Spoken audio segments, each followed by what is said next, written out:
Nikola Tesla, जिनके वजह से आज हम इलेक्ट्रिसिटी को इतना आसानी से यूज कर पाते हैं, इनको एक समय थॉमस अल्वा एडिसन ने किस तरह से दबाने की कोशिश की और इनका किस तरह से फायदा उठाया, इसके बारे में बहुत लोग नहीं जानते हैं। दरअसल ये बात है 80s की, तब इलेक्ट्रिसिटी का डेवलपमेंट बहुत तेजी से बढ़ रहा था। Thomas Alva Edison DC current पर काम कर रहे थे और निकोला टेस्ला एसी करंट पे। थॉमस के पास अच्छे खासे पैसे थे पर निकोला के पास नहीं थे।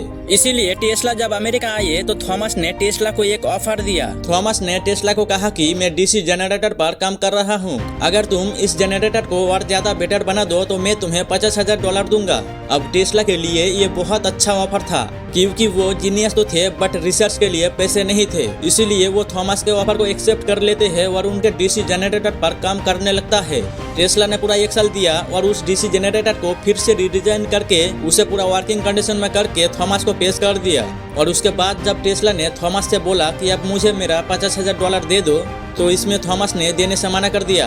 फिर थॉमस कहते हैं कि चलो तुमने इतना किया है तो मैं तुम्हारी सैलरी में $8 बढ़ा दूंगा। टेस्ला इससे बुरी तरह से हर्ट हो जाता है और कंपनी से रिजाइन करके चला जाता है। और उसके बाद शुरू होता है the war of the current. Tesla AC current पे एग्रेसिवली काम करने लगता है और एसी करंट को इतना डेवलप कर देता है कि 80 तक मैक्सिमम लोग एसी करंट को यूज करने लग जाते हैं।